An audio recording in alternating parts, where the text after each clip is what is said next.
So I'm going to start with a quick introduction about why this topic and my own background as well. So I'm an architect and recently transitioned towards my interest in design futures and understanding transdisciplinarity and its importance within the discipline of design and working.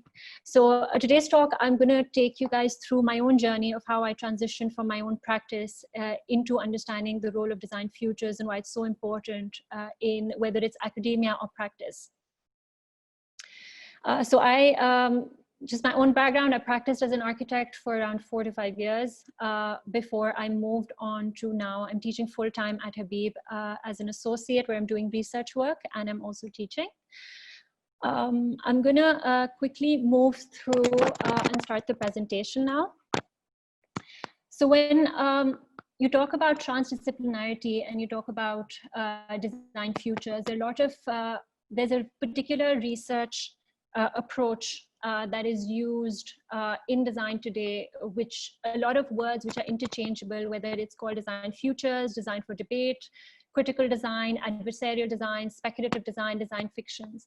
The reason why I would go and explain these terms a little bit more is because a lot of these terms are used interchangeably at times, and a lot of them bring their own meaning. And I will share certain projects where I will expand upon where each of them sit within this.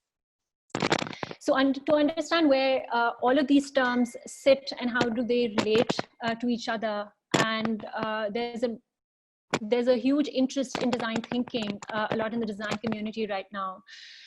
So how does design, speculative design relate to design thinking? A lot of people question whether it's bordering towards art or whether it's design fiction. So this diagram sort of helps explain where you can place speculative design within the spectrum of design itself and where future thinking sits. So whereas design thinking moves more towards strategy, speculative design helps us create those alternative scenarios and becomes more problem oriented, whereas design thinking moves towards a more solution oriented approach. So essentially, speculative design is design as critique, or it's about raising awareness, and it's about provoking questions, and it's about talking about futures in a way where we can become taken as a reflective approach towards what kind of futures do we want to head towards. And we question and we see that there can be alternatives to that as well. So my own inspiration, where I picked it up from, was my exposure to the Italian radicals and to the work of Archigram and Superstudio in the 1960s, where they were questioning their own discipline and questioning the role of architecture just to serve industry, and how else could it have another purpose apart from just meeting the capitalist needs of the time. The same thought and idea was then picked up by Dunn and Raby, who were professors and were teaching at the Design Interactions program at Royal College of Art in London, where they picked up on the idea of the Italian radicals and spoke about questioning the role of industrial design as it was being practiced, and asked that design needs to have its own self-reflective practice where you can question what's happening around and take a more ethical lens and have an alternative role for design. They gave a manifesto, which some of you may be familiar with. I'm not going to go into detail of this, but in a nutshell, it's about design as problem solving versus design as problem finding or framing. And they wrote a book about it, which is called Speculative Everything, and highly recommend for anyone who's interested in the topic to further delve into that. So it's really important to understand when you talk about designing futures, this is a design futures cone, which is used essentially to think of scenarios and to place them within this spectrum. And it's important to understand that whenever you're talking about futures, you have to have a really good grip on the now or the present. Without that, it's impossible to make any sort of leap into the future or create any sort of scenario into the future. Now, when you project into the future, there can be a way of looking at a possible future, a plausible one, a probable one, or a preferable one. So all these different futures bring different value, and you make you understand that there can be not one but multiple futures. or multiple ways of being in the world. So this is a really famous quote, which by William Gibson. It talks about the future is already here, it's just not evenly distributed. It is really important to understand, I would bring the importance of understanding the present and our context here, especially in South Asia, and when we talk about Karachi and we talk about Pakistan, the kind of futures we may need to imagine for ourselves may be very different from someone maybe sitting in San Francisco today. Their present reality is very different from ours. So this act of futuring is not something we can rely on another for, it's something that we need to do on our own. So these projections, again, are not, design futuring is not about fantasy. It is about understanding the trends and the signals of whatever is happening around you and using that as a basis to project forward.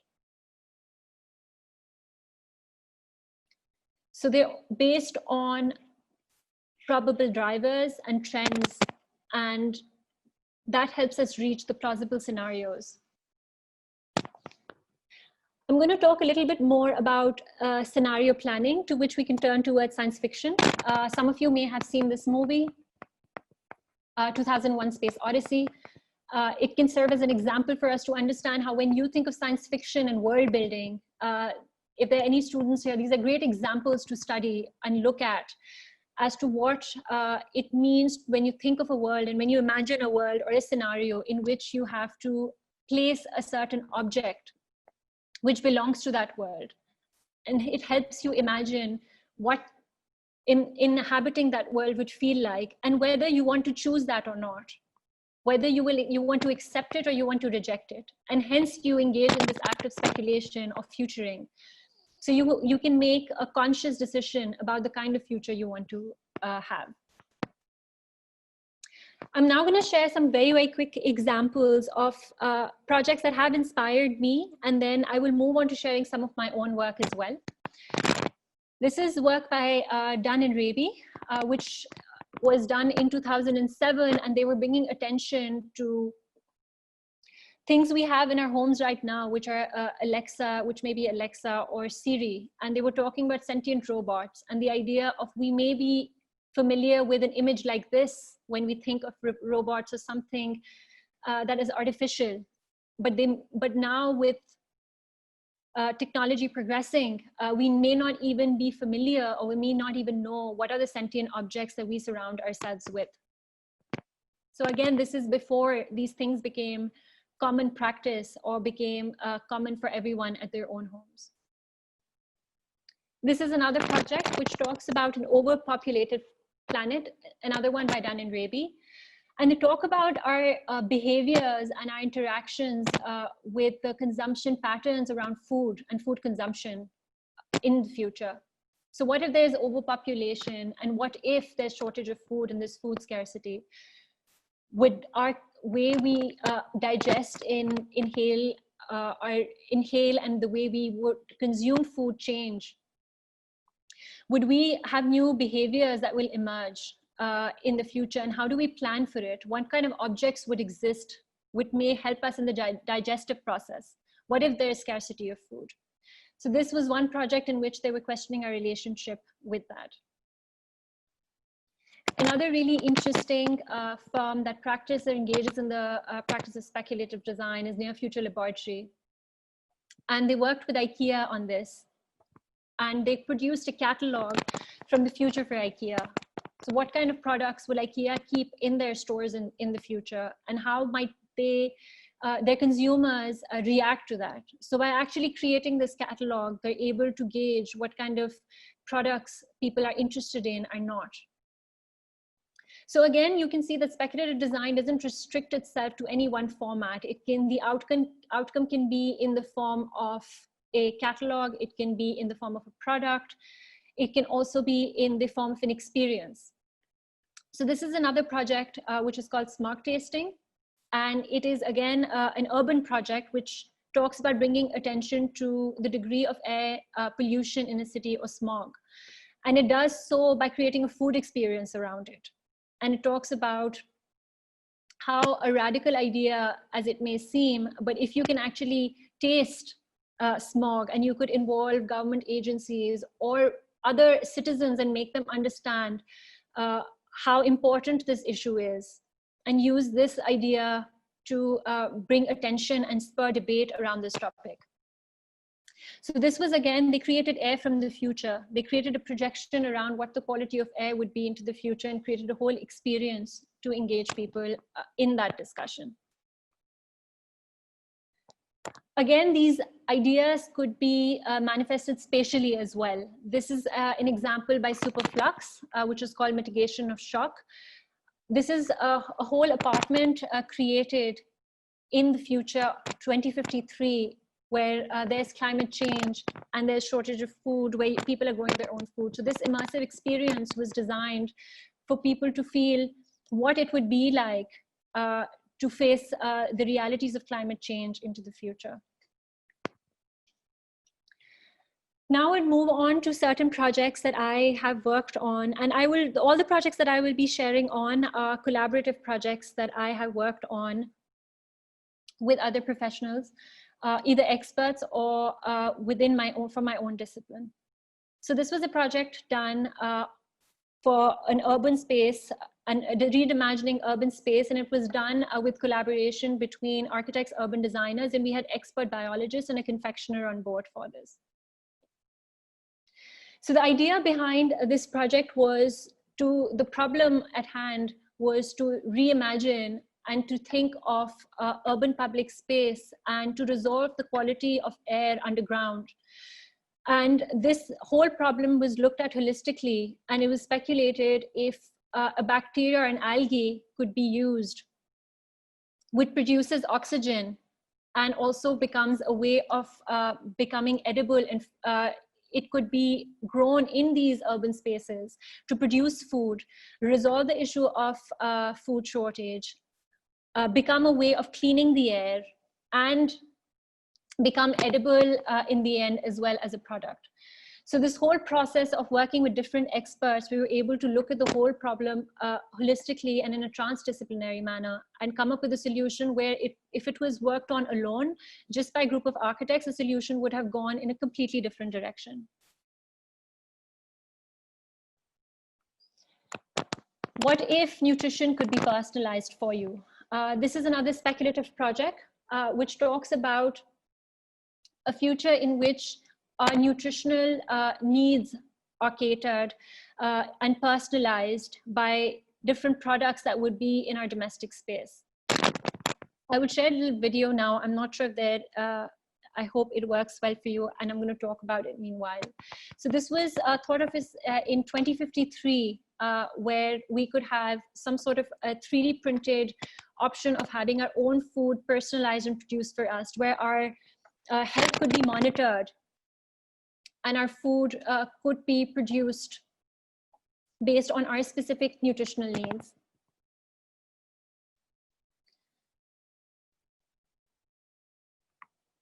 So this was again a 3D printer which you could keep in your in your homes, in your kitchen, and feed it based on filaments, which again would be personalized for you as well.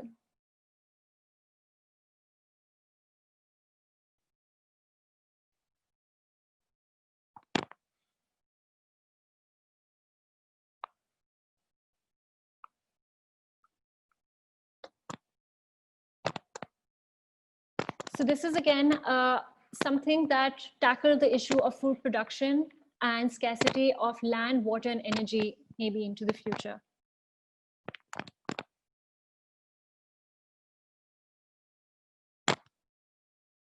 Now I'm going to touch upon another topic, which is about a project that I worked on related to urban strategy and speculation in Hong Kong. This was again done in collaboration. It was a speculative project, but worked in collaboration with the government there. And we were looking at tackling the waste management issue, but looking at the space shortage in Hong Kong, and how could we think of a radical idea and think of a probable future in which we could work with time instead of space to solve this issue of waste management.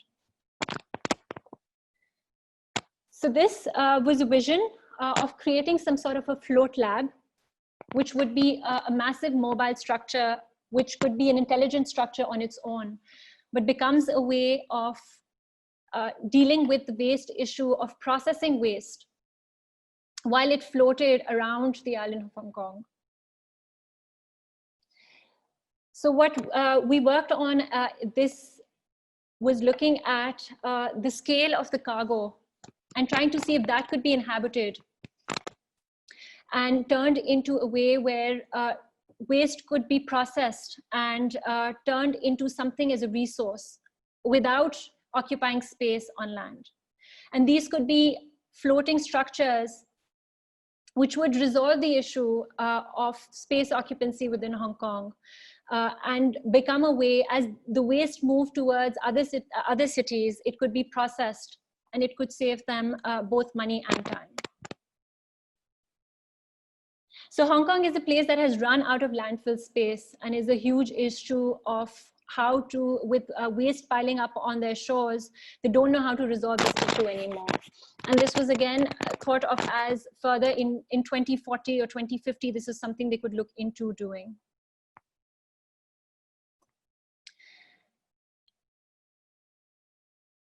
So this is again another project that I'd like to share, which is about creating, questioning smart cities and looking at how maybe smart sentient cities could start creating interactive fictions. And this was done as part of a think tank called The New Normal, where we were looking at urban spaces and sensors in the city and how would they start, if they start interacting with each other and take a life of their own, what kind of outcomes could come out of that?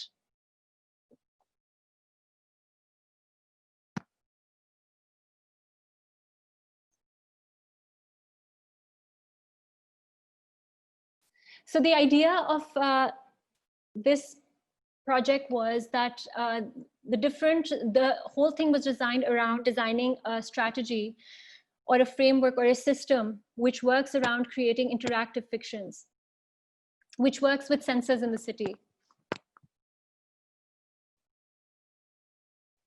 I'm going to skip this video because I think there is a lag with video and I've been advised not to play videos. So I would now move on to some of the work that I have been doing at the playground at Habib University, which also talks about transdisciplinary design and innovation. And what we have been doing is looking at design futures and doing that with combining some methods of design thinking and reaching out and working with users and going out and talking to people. And the sentiment that we have now seen after talking to people is that people generally here do not want to talk about any radical ideas. We're so stuck on some of our own immediate issues or problems that we face. That's very difficult for us to take that leap into the future and think of potential ways that things could change. So with our experience, whoever we spoke to, there was a very small % of people who were even willing to have this conversation. And as we have been talking about at the playground, through the different courses we're offering and through the different workshops, we've realized that there's very little work that has been done regarding design futures or futuring when it comes to our spaces or even the urban context here. And it's really important to start that conversation. So we tried different methods. This is some of the student work that has been produced at the playground.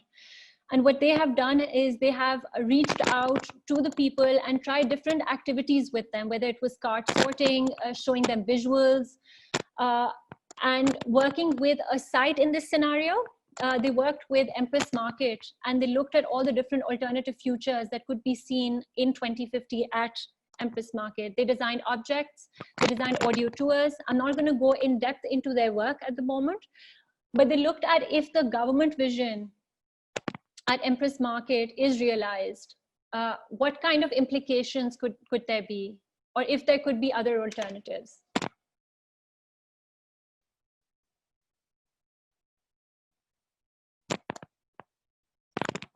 So the question I ask now myself as well, as I'm trying to contextualize the work that I have been doing for the past couple of years, and when I try to see the local application of something like this, and how do we derive meaning from something like this and take it back to practice, is what if we start imagining these scenarios, then what? How do we bridge this gap?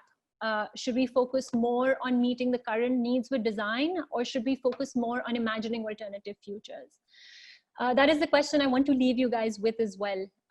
Where do you think the importance of this is? As I've realized with my own practice that there is something that we need to do where we need to give attention to both. And I particularly talk from an academic point of view, that especially in academia, when we talk about design education, it's extremely important for us to be able to push certain ideas and to talk about interdisciplinary settings where students can sit together and talk about, look at our current issues holistically.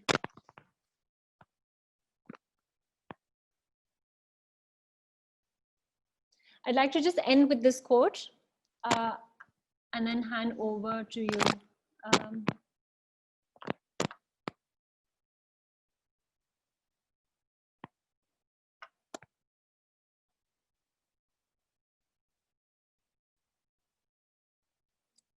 Yes, I'd like to end my talk here. I'd just stop the screen.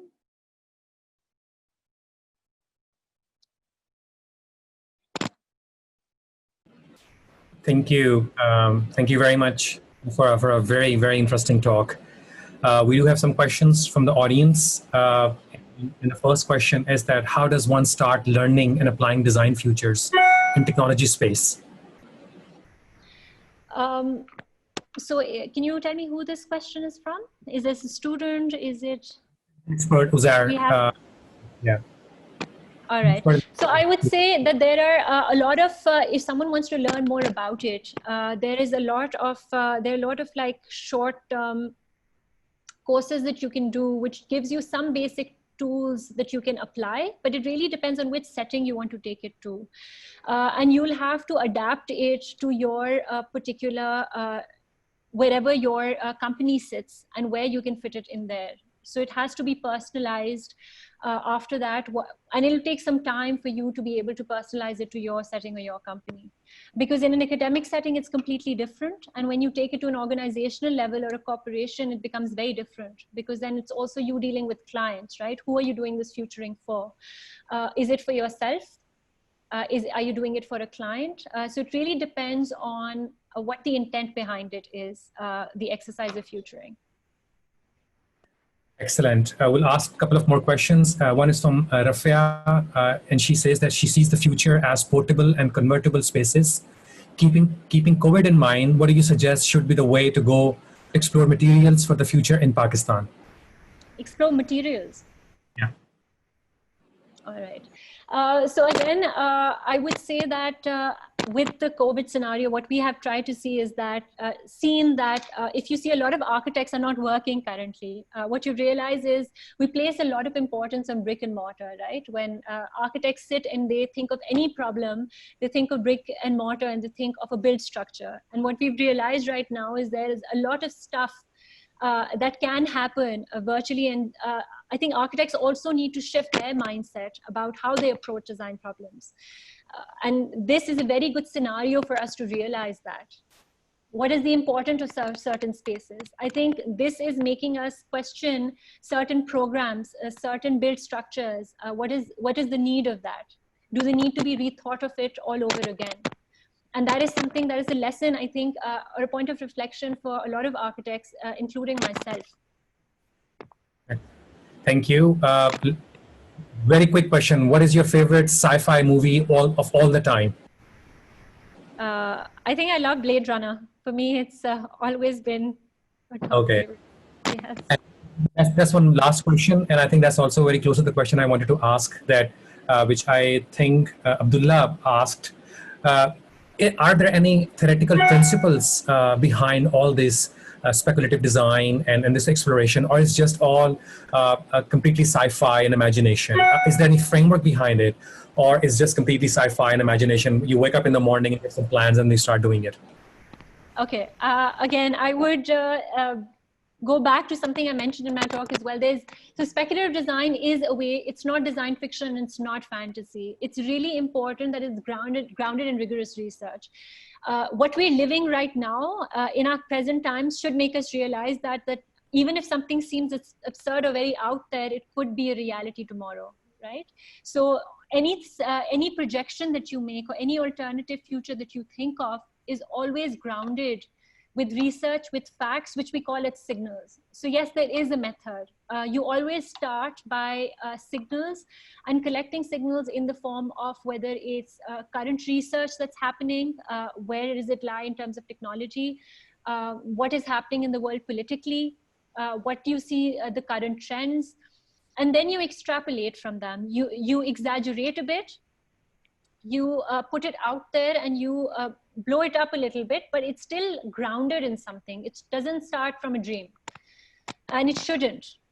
Oh, and sorry, last one question from my side. So very relative term under the context of speculative design, right? So as a designer, whatever we do, if we do it for tomorrow, we do it for future. And so the first part of the question is that when you say, fiction and speculative design and designing for future, what exactly the future is? And does it also mean to think as an evolutionary product, or you think going on a scenic tour also? I think what you mentioned, so every time you engage in any process of design, it is an act of futuring, right? Yeah. Now, whether it is, so there are two ways of, that's when the world building and scenario planning comes in. So when you design, when you're designing, you design for the current world, right? You look at your present conditions and you see that scenario and then you design for it. Versus when you take speculative design, you will rethink of how that world can potentially change majorly and do a world building exercise and design within that space. And that's how it sort of differs from, and firstly, you frame that setting. And another factor that comes in is it becomes about raising questions. The intent is not to produce a product that may be functional or usable immediately. The intent or the purpose of that object may be to spur debate about certain ethical issues maybe that you're seeing in design, or technology for that matter. That is a primary thing that makes it different, because it is about raising questions and not about providing solutions. I think the last point you made is excellent, and I think I think we can of course, go in detail on that. We don't have time, but I think the last point you made is, I think, for the audience also, especially if you are young designers and want to explore this space. I think Hira's last comment is really a very interesting starting point, what to look for when you think about speculative and future design. Thank you very much, Hira, for this inspiration. It was lovely to have you, and please stay with us. We have next